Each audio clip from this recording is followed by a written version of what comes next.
Hello friends, good morning. நான் உங்கள் பிரியா பேசுகிறேன். எல்லோரும் எப்படி இருக்கீங்க? இன்றைக்கி நம்ம இந்த வீடியோவில் 5 அருமையான டிப்ஸ் பார்க்க போகிறோங்க. வீடியோவை ஸ்கிப் பண்ணாமல் பாருங்கள். அப்போ தான் நான் சொல்கிற எல்லாமே உங்களுக்கு கரெக்டாக புரியும். ஓகே ஃப்ரெண்ட்ஸ், இப்போ நம்ம வீடியோக்குள்ளே போகலாம். வீடியோக்குள்ளே போகிறதுக்கு முன்னாடி நம்ம சேனல் நீங்கள் ஃபஸ்ட் டைம் பார்க்குறீங்கன்னா மறக்காமல் சப்ஸ்கிரைப் பண்ணி வச்சுக்கோங்க ஃப்ரெண்ட்ஸ். அப்போ தான் நான் போகிற வீடியோஸ் எல்லாமே உங்களுக்கு உடனுக்குடனே நோட்டிஃபிகேஷன் ஆகும். ஓகே ஃப்ரெண்ட்ஸ், இப்போ நம்ம வீடியோக்குள்ளே போகலாம் வாங்க. ஃபஸ்ட் ஆர்கனைசர் என்ன பண்ண போகிறேன்னு பார்த்தீங்கன்னா, இந்த மாதிரி நம்ம வீட்டில் ட்ராலாம் யூஸ் பண்ணுவோம் இல்லைங்களா? இந்த ட்ராலாம் ரொம்ப ஏதாச்சும் அப்படியே போட்டு வச்சுருவோம். நம்ம ரொம்ப கஜன்னு இருக்கும். ஸோ அந்த மாதிரி இல்லாமல் ஒரு ஸ்ப்ளிட்டர் மாதிரி வச்சிட்டோம்னா நம்ம அழகாக ஸ்டோர் பண்ணி வச்சுக்கலாம். நான் ட்ரா ஸ்ப்ளிட்டர் தான் செய்ய போகிறேன் ஃபஸ்ட்டு டிப்ஸில். இந்த மாதிரி ஒரு ஸ்கேல் வச்சு அந்த ட்ராவுடைய ஹைட்டையும் அந்த லெங்க்த்தையும் அளந்து எடுத்துக்கோங்க. இப்போ நம்ம இந்த அளவுகளை வச்சு ட்ரா ஸ்ப்ளிட்டர் செய்யலாம். ஃபஸ்ட்டு நீங்கள் ஒரு கார்ட்போர்ட் பாக்ஸுடைய அட்டையை இந்த மாதிரி கட் பண்ணி எடுத்துக்கோங்க. அந்த அட்டையில் நம்ம அளந்து வச்சுருக்க அளவுகளை இந்த மாதிரி மார்க் பண்ணி லைன் போட்டுக்கோங்க. லைன் போட்டுட்டு சிசர் வச்சோ இல்லை நைஃப் வச்சோ இந்த மாதிரி கட் பண்ணி எடுத்துக்கோங்க. இதே அளவில் இன்னொரு அட்டையும் நம்ம கட் பண்ணி எடுத்துக்கலாம். பாருங்கள், நான் 2 அட்டையை கட் பண்ணி எடுத்துட்டேன். அடுத்ததான் நம்ம என்ன பண்ணலாம்னா, இந்த ட்ராவுடைய ஒரு பக்கத்தை அளந்து கட் பண்ணிட்டோம். இப்போ மறுபக்கத்தையும் அளந்து நம்ம கட் பண்ணிக்கலாம். இதையும் நான் அளந்து எடுத்துக்கிறேன். ஹைட்டையும் லெங்க்த்தையும் கரெக்டாக மெஷர் பண்ணிவிட்டு அதுக்கப்புறமா இந்த மாதிரி மார்க் பண்ணி எடுத்துக்கோங்க. மார்க் பண்ணிவிட்டு நம்ம அதே மாதிரி நைஃப் வச்சு இதை கட் பண்ணி எடுத்துக்கலாம். இன்னொரு பீஸையும் நம்ம கட் பண்ணி எடுத்துக்கலாம். 4 பீஸ் கட் பண்ணி வச்சுருக்கேன். 2 பீஸ் கொஞ்சம் லெங்க்த் அதிகமாக இருக்குது, 2 பீஸ் லெங்க்த்து கொஞ்சம் கம்மியாக இருக்குது. பாருங்கள், ஃபஸ்ட்டு லெங்க்த் அதிகமாக இருக்க பீஸ் எடுத்துக்கோங்க. அதில் பார்த்திங்கன்னா இந்த மாதிரி ஃபிங்கர் வச்சு நீங்கள் கரெக்டாக மார்க் பண்ணிவிட்டு இதை ஃபுல்லாக கட் பண்ணிடக்கூடாது, பாதி அளவுக்கு கட் பண்ணி எடுத்துக்கோங்க. பாருங்கள், இந்த மாதிரி பாதி அளவுக்கு கட் பண்ணி விட்டுடுங்க. அதே மாதிரி மிச்சம் இருக்க அந்த 2 பீஸ்லேயும் நம்ம கட் பண்ணி எடுக்கணும். பாருங்கள், இதுக்கு எப்படி கட் பண்ணோன்னா, நம்ம ஏற்கனவே ஒரு அட்டையில் கட் பண்ணி வச்சுருக்கோம் இல்லைங்களா? அந்த அட்டையிலுடைய கட் பண்ணாத பகுதியை அளந்துட்டு அதுக்கப்புறமா நம்ம இந்த அட்டையில் அந்த அளவை வச்சு நம்ம கட் பண்ணி எடுத்துக்கணும். பாருங்கள், இந்த மாதிரி நான் 3 சென்டிமீட்டர் இருந்துச்சு, அந்த 3 சென்டிமீட்டர் வச்சு கட் பண்ணி விட்டுடுறேன். ஃபுல்லாக கட் பண்ணக்கூடாது. இந்த மாதிரி எல்லா அட்டையிலையுமே பாதி அளவுக்கு தான் நம்ம கட் பண்ணி இருக்கணும். இப்போ நம்ம அந்த 4 அட்டையிலையுமே கட் போட்டிருக்கோம் இல்லைங்களா? அந்த கட் போட்ட இடத்துல ஒரு 2 mm அளவுக்கு கொஞ்சம் இருக்கக்கூடிய அட்டைகளை நீக்கி எடுத்துடணும். பாருங்கள், இந்த மாதிரி கட் பண்ணி எடுத்துடணும். ரொம்ப கட் பண்ணிடாதீங்க. இந்த மாதிரி 2 mm அளவுக்கு இருந்தால் போதும். அதுக்கப்புறம் இந்த மாதிரி வச்சு நீங்கள் ஃபிக்ஸ் பண்ணிங்கன்னா உங்களுக்கு அழகாக அந்த அட்டை ஃபிக்ஸ் ஆகிடும். பாருங்கள், இந்த மாதிரி ஃபிக்ஸ் பண்ணி எடுத்துக்கோங்க. அவ்வளோதாங்க, நம்மளுடைய ட்ரா ஸ்ப்ளிட்டர் ரெடி ஆகிடுச்சு. பாருங்கள், இந்த மாதிரி நீங்கள் ட்ரா ஸ்ப்ளிட்டர் செஞ்சிட்டிங்க அப்படின்னா நம்ம யூஸ் பண்ணக்கூடிய அந்த ட்ராவில் அழகாக இதை ஃபிக்ஸ் பண்ணிடலாம். பாருங்கள், இந்த மாதிரி வச்சு லைட்டாக நீங்கள் ப்ரெஸ் பண்ணிங்கன்னா உள்ளே இன்செர்ட் ஆகிடும். இதுக்கு நீங்கள் கம் அப்ளை பண்ண தேவையில்லை, எதுவுமே பண்ண தேவையில்லை. இப்படியே விட்டால் கூட அது சூப்பராக தான் இருக்கும். நீங்கள் கம் தேவைப்பட்டால் நீங்கள் அப்ளை பண்ணி ஒட்டி விட்டுருங்க. நான் கம்லாம் அப்ளை பண்ணல, அப்படியே தான் வச்சு யூஸ் பண்ண போகிறேன்.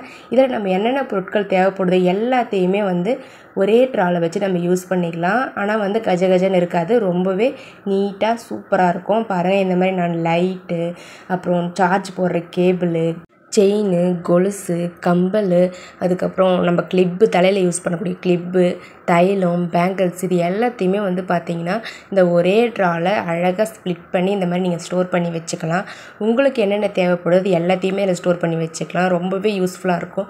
நம்ம எடுக்கும் பொழுது அழகாக டென்ஷன் இல்லாமல் டக்குன்னு எடுத்துகிட்டு போயிட்டே இருக்கலாம். அந்த மாதிரி நீங்கள் ஸ்ப்ளிட் பண்ணி வச்சுக்கிட்டிங்கன்னா கண்டிப்பாக ரொம்ப யூஸ்ஃபுல்லாக இருக்குங்க. இந்த டிப்ஸ் உங்களுக்கு கண்டிப்பாக ட்ரை பண்ணி பாருங்கள் ஃப்ரெண்ட்ஸ். பாருங்கள், எவ்வளோ அழகாக நீட்டாக இருக்குதுன்னு சொல்லிட்டு. ஓகே ஃப்ரெண்ட்ஸ், நீங்களே இதே மாதிரி உங்கள் வீட்டில் ட்ரை பண்ணி பாருங்கள். ட்ரை பண்ணி பார்த்துட்டு ரிசல்ட் எப்படி இருந்தது அப்படின்றத மறக்காமல் கமெண்ட் செக்ஷனில் கமெண்ட் பண்ணுங்கள் ஃப்ரெண்ட்ஸ். பாருங்கள், பார்க்கவே எவ்வளோ அழகாக நீட்டாக இருக்குதுன்னு சொல்லிட்டு எனக்கு ரொம்ப பிடிச்சிருக்குதுங்க இந்த ஆர்கனைசர். பாருங்கள், இந்த மாதிரி நம்ம அழகாக ட்ரா உள்ளே தள்ளி விட்டுட்டோம் அப்படின்னா நம்மளுக்கு தேவைப்படும் பொழுது அழகாக ஓப்பன் பண்ணிவிட்டு என்ன பொருள் தேவையோ அதை மட்டும் நம்ம எடுத்துகிட்டு அழகாக க்ளோஸ் பண்ணி வச்சிடலாம். ரொம்ப யூஸ்ஃபுல்லாக இருக்குங்க. கண்டிப்பாக ட்ரை பண்ணி பாருங்கள். இப்போ நம்ம டிப்ஸ் நம்பர் 2 பார்க்கலாம். டிப்ஸ் நம்பர் 2ல் பார்த்தீங்கன்னா ஒரு சூப்பரான சிம்பிளான ஆர்கனைசர் செய்ய போகிறோம். அதுக்கு 1/2 லிட்டர் ஜூஸ் பாட்டில் இருந்தால் எடுத்துக்கோங்க.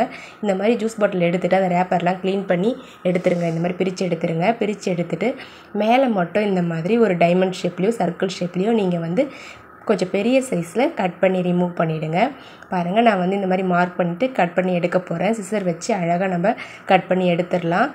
அவ்வளோதாங்க ஃப்ரெண்ட்ஸ், நான் கட் பண்ணி எடுத்துட்டேன். பாருங்கள், இந்த அளவுக்கு பெருசாக நீங்கள் கட் பண்ணி ரிமூவ் பண்ணிடணும். ரிமூவ் பண்ணிவிட்டு ஒரு கயிறு எடுத்துக்கோங்க. இந்த மாதிரி கொஞ்சம் கனமான கயிறாக எடுத்துக்கோங்க. இந்த கயிறு நம்ம என்ன பண்ண போகிறோம்னு பார்த்தீங்கன்னா அந்த பாட்டிலில் போட்டு இந்த மாதிரி நீங்கள் நாட் போட்டு விட்டுக்கோங்க. கயிறு சூஸ் பண்ணும்பொழுது சிங்கிளாக நீங்கள் எடுக்காதீங்க, டபுளாக எடுத்து இந்த மாதிரி நாட் போட்டு விட்டுக்கோங்க. அதுக்கப்புறமா ஒரு 5லேருந்து 6 சென்டிமீட்டர் கேப் விட்டுட்டு ஒரு நாட் போட்டுக்கோங்க. அவ்வளோதாங்க. இப்போ நம்ம இந்த ஆர்கனைசரில் என்ன பண்ண போகிறோம்னு பார்த்தீங்கன்னா, நம்மளுடைய டூல்ஸ் எல்லாமே வந்து இதில் ஸ்டோர் பண்ணி வச்சுக்க போகிறோங்க. பாருங்கள், இந்த மாதிரி நீங்கள் என்ன டூல்ஸ் வேணும்னாலும் இதில் போட்டு ஸ்டோர் பண்ணி யூஸ் பண்ணிக்கலாம். வெயிட் வந்து ரொம்ப நல்லாவே தாங்கும் இந்த ஜூஸ் பாட்டில்ஸ்லாம். ஸோ நீங்கள் வந்து இந்த மாதிரி நீங்கள் டூல்ஸ் எல்லாத்தையுமே போட்டுட்டு அதுக்கப்புறம் ஒரு ஆணியில் இதை ஹேங் பண்ணி விட்டுடலாம். சட்டுன்னு நம்மளுக்கு தேவைப்படும் பொழுது அழகாக டூல்ஸ் எடுத்து யூஸ் பண்ணிக்கிட்டு மறுபடியும் அதிலே போட்டு விட்டுடலாம். பாருங்கள் எவ்வளோ க்யூட்டாக அழகாக இருக்குது நம்மளுடைய டூல்ஸ் பாக்ஸு. இந்த மாதிரி நீங்கள் ஒரு ஆணியில் இதை ஹேங் பண்ணி அழகாக வச்சு யூஸ் பண்ணிக்கலாம். பாருங்கள், பார்க்கவே எவ்வளோ நீட்டாகவும் அழகாகவும் இருக்குதுன்னு சொல்லிட்டு ரொம்ப கம்ஃபர்டபுளாகவும் இருக்கும், ரொம்ப ஸ்ட்ராங்காகவும் இருக்கும் இந்த ஆர்கனைசர். உங்களுக்கு கண்டிப்பாக ட்ரை பண்ணி பாருங்கள் ஃப்ரெண்ட்ஸ். நம்ம டூல்ஸ் வந்து எங்கே வைக்கிறதுன்னு தெரியாமல் கவரில் ஏதாச்சும் போட்டு வைப்போம். பட் ஆனால் கவரில் போடும்பொழுது கிழிஞ்சு போக வாய்ப்பு இருக்குது கவரு. இந்த மாதிரி ட்ரை பண்ணி பாருங்கள். இப்போ நம்ம டிப்ஸ் நம்பர் 3 பார்க்கலாம். டிப்ஸ் நம்பர் 3ல் வந்து பார்த்திங்கன்னா, இந்த மாதிரி பிளாஸ்டிக் கவர்ஸ்லாம் வந்து நீட்டாக அழகாக எப்படி ஸ்டோர் பண்ணி வைக்கிறது அப்படின்றத தான் பார்க்க போகிறோம். இந்த மாதிரி பிளாஸ்டிக் டப்பா இருந்தால் எடுத்துக்கோங்க. நம்மளுக்கு மூடியும் தேவைப்படுது. ஸோ அதனால் மூடியோடு எடுத்துக்கோங்க அந்த டப்பாவை. அந்த மூடி பகுதியில் இந்த மாதிரி நீங்கள் ஒரு ரெக்டாங்கிள் ஷேப்பில் பென்சில் வச்சு மார்க் பண்ணிக்கோங்க. மார்க் பண்ணிவிட்டு கத்தியை நல்லா ஹீட் பண்ணிவிட்டு அதுக்கப்புறம் இந்த மாதிரி நம்ம மார்க் பண்ணி வச்சுருக்க இடத்த கட் பண்ணி ரிமூவ் பண்ணிவிடுங்க. பாருங்கள், இந்த அளவுக்கு பெருசாக இருக்கணும் நீங்கள் கட் பண்ணுறது. அதுக்கப்புறமா உங்களுக்கு எத்தனை கவர்ஸ் வந்து ஸ்டோர் பண்ண போகிறீங்களோ அத்தனை கவர்ஸை எடுத்துக்கோங்க.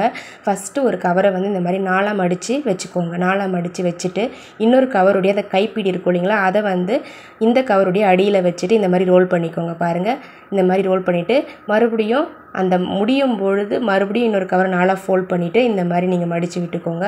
ஃபஸ்ட்டு கவருடைய கைப்பிடி மட்டும் வெளியே இருக்க மாதிரி இருக்கணும். கவரை வந்து கரெக்டாக நான் எப்படி மடித்தனோ அந்த மாதிரி மடித்து எடுத்துக்கோங்க ஃப்ரெண்ட்ஸ். அப்போ தான் வந்து எடுக்க ஈஸியாக இருக்கும்.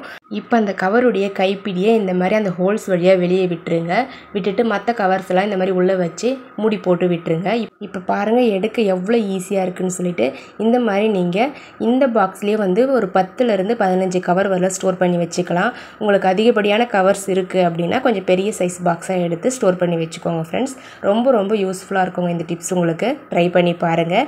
இப்போ நம்ம அடுத்த ஆர்கனைசர் பார்க்கலாம். டிப்ஸ் நம்பர் 4ல் நான் வந்து இந்த மாதிரி ஒரு பிளாஸ்டிக் டப்பா எடுத்திருக்கேன். அதை வந்து இந்த மாதிரி பாதியாக கட் பண்ணி எடுத்துக்கோங்க. அதுக்கப்புறமா ஒரு லெகின்ஸ் எடுத்திருக்கேன். இந்த லெகின்ஸ் உடைய ஒரு பகுதியை வந்து நான் கட் பண்ணி யூஸ் பண்ண போகிறேன். பாருங்கள், அந்த டப்பாவுடைய மேல் பகுதியில் வச்சு எவ்வளோ துணி வேணும் அப்படின்றத அளந்துக்கோங்க. நான் வந்து முன்னாடியும் பின்னாடியே கொஞ்சம் துணி விட்டு இந்த மாதிரி மார்க் பண்ணிவிட்டு சிசர் வச்சு கட் பண்ணி எடுத்துக்க போகிறேன். அவ்வளோதாங்க ஃப்ரெண்ட்ஸ், இந்த அளவுக்கு இருந்தால் போதும் எனக்கு. அதனால் மார்க் பண்ணிவிட்டேன். இப்போ நம்ம கட் பண்ணி எடுத்துக்கலாம். நீங்கள் லெகின்ஸ் யூஸ் பண்ணிங்க உங்களுக்கு கரெக்டாக கம்ஃபர்டபுளாக இருக்கும். பாருங்கள், இப்போ நம்ம என்ன பண்ணலான்னா அந்த லெகின்ஸை வந்து இந்த மாதிரி அந்த டப்பாவில் அழகாக போட்டு விட்டுடலாம். பாருங்கள், இந்த மாதிரி போடும்பொழுது அடியில் கொஞ்சம் துணி விட்டுருங்க, மேலேயும் வந்து கொஞ்சம் துணி இருக்கிற மாதிரி போட்டு விட்டுக்கோங்க. அவ்வளோதாங்க ஃப்ரெண்ட்ஸ். இப்போ நம்ம இந்த பேக் சைடில் சிசர் வச்சு 4 பக்கத்துலேயும் இந்த மாதிரி கட் பண்ணி விட்டுக்கோங்க. கட் பண்ணி விட்டுட்டு கம் அப்ளை பண்ணி இந்த துணியை வந்து பேக் சைட் ஃபுல்லாக ஒட்டி விட்டுருங்க. இந்த மாதிரி ஃபுல்லாக 4 பக்கமும் ஒட்டி விட்டுருங்க. ஒட்டி விட்டுட்டு நீங்கள் நான் கொஞ்சம் கேப் இருக்கு இல்லைங்க நடுவில், அதில் கிளாத்தை கட் பண்ணியும் ஒட்டிக்கலாம். என் கையில் ரெட் கலர் டேப் இருந்ததால் அந்த டேப்பை கட் பண்ணி நான் ஒட்டி எடுத்துக்கிட்டேன். பாருங்கள், இப்போ நம்ம பேக் சைட் ஃபுல்லாக ஒட்டியாச்சு. அடுத்ததாக மேலே ஒட்டி எடுத்துக்கலாம். பாருங்கள், மேல் பகுதியில் ஒட்டும் பொழுது இந்த மாதிரி சிசர் வச்சு 4 சைட்லேயும் அந்த கார்னரில் கட் பண்ணி விட்டுருங்க. கட் பண்ணி விட்டுட்டிங்க அப்படின்னா உங்களுக்கு ஒட்டுறதுக்கு ரொம்பவே ஈஸியாக இருக்கும். அந்த கிளாத் வந்து உள்ளே தள்ளி பாருங்கள், எவ்வளோ தூரத்துக்கு அந்த கிளாத் இருக்கோ அவ்வளோ தூரத்துக்கு நீங்கள் கம் அப்ளை பண்ணி எடுத்துக்கோங்க. பாருங்கள், இந்த மாதிரி நான் வந்து ஒரு 2 இன்ச் அளவுக்கு கம் அப்ளை பண்ணிக்கிறேன். அவ்வளோதாங்க. இதே மாதிரி 4 பக்கமும் நம்ம அழகாக அந்த கிளாத்தை ஒட்டி எடுத்துக்கலாம். அவ்வளோதாங்க ஃப்ரெண்ட்ஸ், நான் ஒட்டி எடுத்துட்டேன். இப்போ நம்மளுக்கு அழகான ஒரு ஆர்கனைசர் ரெடி ஆகிடுச்சு. இதில் வந்து நீங்கள் எந்த பொருள் வேணாலும் ஸ்டோர் பண்ணி வச்சுக்கலாம். நான் வந்து என்ன ஸ்டோர் பண்ண போகிறேன்னு பார்த்தீங்கன்னா ரிமோட்லாம் இதில் போட்டு வச்சுக்க போகிறேன். பாருங்கள், ஏசி ரிமோட்டு, டிவி ரிமோட்டு, இது ரெண்டுத்தையுமே வந்து பார்த்திங்கன்னா இதில் போட்டு வச்சுக்க போகிறேன். நம்ம ரிமோட் வந்து அடிக்கடி எங்கேயாச்சும் வச்சுருவோம், வச்சுட்டு தேடும்பொழுது டக்குன்னு கிடைக்காது. ஸோ அதனால் வந்து இந்த மாதிரி நீங்கள் ரிமோட்லாம் போட்டு வச்சிட்டிங்க அப்படின்னா நீங்கள் டக்குன்னு எடுத்து யூஸ் பண்ணிக்கலாம். நீங்கள் அடிக்கடிக்கு தேட தேவையில்ல ரிமோட் எங்கே இருக்குது அப்படின்னு சொல்லிட்டு. ரொம்ப ஈஸி தான் இந்த ஆர்கனைசர் செய்கிறது. நான் எதுவுமே பெருசாக யூஸ் பண்ணலை. ஒரு பிளாஸ்டிக் டப்பாவும் ஒரு லெகின்ஸை மட்டும்தான் யூஸ் பண்ணேன். இப்போ நம்ம அடுத்த ஆர்கனைசர் பார்க்கலாம். டிப்ஸ் நம்பர் 5ல் பார்த்தீங்கன்னா இந்த மாதிரி ஒரு பெரிய சைஸ் பிளாஸ்டிக் கேப் எடுத்திருக்கேன். அந்த கேப்பை வந்து இந்த மாதிரி சின்னதாக கட் பண்ணி விட்டுக்கோங்க. ஒரு பாஸ் ஷேப்பில் ஒரு கட் போட்டு எடுத்துட்டீங்க அப்படின்னா இதுக்கு பேக் சைடில் ஒரு டபுள் சைட் டேப் போட்டு ஒட்டி விட்டுருங்க. இந்த மாதிரி ஒட்டி விட்டுட்டு நீங்கள் பாத்ரூமில் இந்த மாதிரி நீங்கள் இந்த கேப்பை நீங்கள் செவுத்துல ஒட்டி விட்டுட்டீங்க அப்படின்னா அழகாக ப்ரஷ்ஷெல்லாம் வச்சு யூஸ் பண்ணிக்கலாம். பாருங்கள், இந்த மாதிரி அழகாக ப்ரஷ்ஷை வந்து வச்சு நீங்கள் யூஸ் பண்ணிக்கலாம். ப்ரஷ் வச்சு யூஸ் பண்ணுறதுக்கு நம்ம ஸ்லாப் யூஸ் பண்ணுவோம். அந்த ஸ்லாப்பில் வந்து அப்படியே ப்ரஷ்ஷை போட்டு விட்டுருவோம். ப்ரஷ்ஷில் இருக்க தண்ணிலாம் ஸ்லாப்பில் பட்டு ஸ்லாப்பில் இருக்க அந்த மண் அழுக்கு எல்லாமே ப்ரஷ்ஷில் பட்டு எடுத்து யூஸ் பண்ணவே அன்கம்ஃபர்டபுளாக இருக்கும். இந்த மாதிரி ட்ரை பண்ணிங்கன்னா உங்களுக்கு ரொம்ப நீட்டாக இருக்கும் ஃப்ரெண்ட்ஸ். கண்டிப்பாக ட்ரை பண்ணி பாருங்கள். ஓகே ஃப்ரெண்ட்ஸ், இந்த வீடியோவில் சூப்பரான 5 ஆர்கனைசர்ஸ் பற்றி பார்த்தோம். உங்களுக்கு இந்த ஆர்கனைசர்ஸ்லாம் பிடிச்சிருந்தது அப்படின்னா மறக்காமல் நம்மளோட சேனலை சப்ஸ்கிரைப் பண்ணி வச்சுக்கோங்க. அதுக்கு பக்கத்தில் இருக்க பெல் பட்டனையும் ப்ரெஸ் பண்ணுங்கள். அதுக்கு பக்கத்தில் இருக்க ஆல்ன்ற பட்டனையும் ப்ரெஸ் பண்ணுங்கள் ஃப்ரெண்ட்ஸ். அப்போ தான் நான் போடுற வீடியோஸ் வந்து உங்களுக்கு உடனுக்குடன் நோட்டிஃபிகேஷனாக வரும். ஓகே ஃப்ரெண்ட்ஸ், நம்மளுடைய வீடியோஸ்லாம் உங்களுக்கு பிடிச்சிருந்தா மறக்காமல் லைக் பண்ணிக்கோங்க. உங்கள் ஃப்ரெண்ட்ஸ்க்கும் வீடியோஸை கண்டிப்பாக ஷேர் பண்ணி விடுங்க ஃப்ரெண்ட்ஸ். இன்னொரு இன்ட்ரெஸ்டிங்கான வீடியோவில் உங்களை நான் சந்திக்கிறேன் ஃப்ரெண்ட்ஸ். தேங்க்யூ ஃபார் வாட்சிங் my video. Keep supporting me friends. Thank you so much. Bye.